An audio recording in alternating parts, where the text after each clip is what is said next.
收看最新一期的编吧杂谈。本期的内容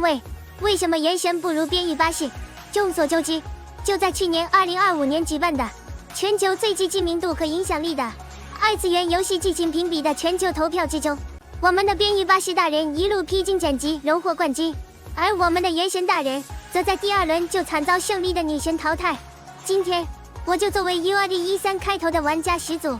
代表全体原神玩家理性探讨一下的为什么原神不如边域巴士。众所周知，原神作为国际游戏大厂米哈游旗下的代表游戏之一，在国际市场上有着巨大的影响力和商业价值。在2025年度，其移动端的收入就达到了惊人的5亿美元，而我们可怜的边域巴士，则是来自于韩国的一家独立游戏制作公司所产出的小厂精品。在2025年，移动端的收入仅为2360万美元，就连活跃用户数量也仅为50万人，与原神的1900万月活玩家相差甚远。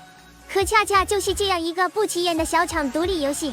却过关斩将，一路逆袭，夺得了2025年的全球二次元游戏大赏之一，更是在全球的移动端收入排行榜上位列第50名。这些数字的巨大差异证实了，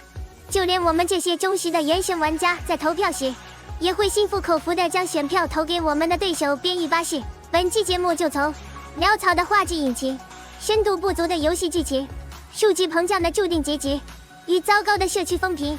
4个方面来解读为什么原神不如边域巴士。首先开始第一个方面，潦草的画质引擎。相信很多原友们和本始祖一样，是因为原神里的可爱小男孩们而入坑的，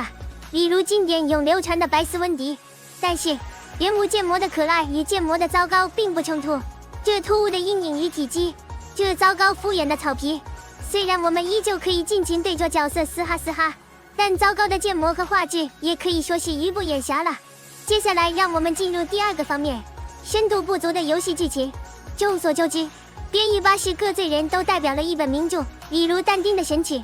李湘的翅膀、堂吉诃德的堂吉诃德，以及红鹿的红楼梦以上等等。可以说，只要你玩了边域巴士，就相当于通读了13本世界名著。反观原神，只是各地区神话的拼接以及王道热血漫的叙事风格，导致了原神并没有足够的精神内核支撑如此庞大的世界观。另外，为了达到某种 KPI， 经常上线一些莫名其妙的角色，比如我们的白马仙人、可爱塔利亚、燕飞等等，他们的出现往往没有足够的铺垫，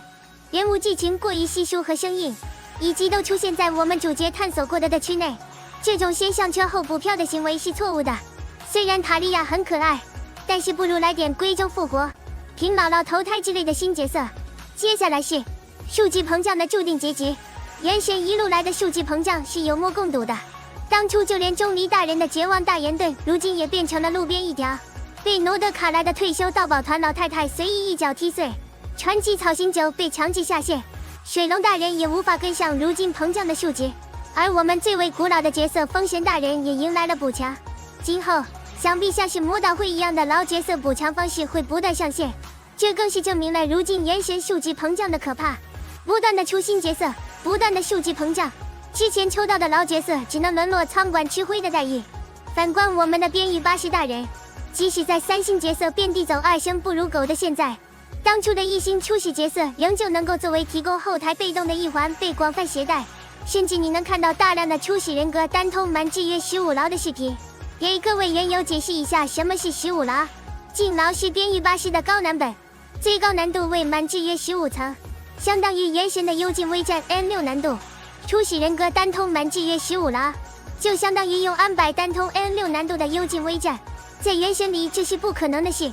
而在边域巴士却稀松平常，这证明了边域巴士从未有过数值膨胀。虽然机制越来越复杂，角色上限越来越高，而当初的老角色们却凭借着简单的机制和强大的数值依旧活跃在第一线。最后是糟糕的社区风评。众所周知，米哈游旗下游戏的玩家群体具有极强的道德素质和标准，因其大部分能够倒背24孝典故而在国际社会广受好评。但是这种好评所构筑的标准线，某种程度也会阻止新人玩家的流入，同时部分原友也会因为自身的道德水平不够高尚，无法倒背24孝典故而被迫退坑，这导致了即使在原神如日中天的现在，其玩家留存也不可避免的下滑。同样，这也反映在二游大赏的投票环节。众所周知，世上的大部分人是没有如此高的道德水准的，因此在投票环节，他们心生怨念，即使2款游戏都没有玩过，但由于对道德水准较高的米哈游玩家的敌视，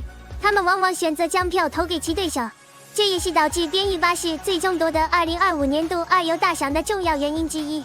以上就是本期视频的全部内容，希望大家看得开心，玩得开心。关注我获取边巴最新资讯。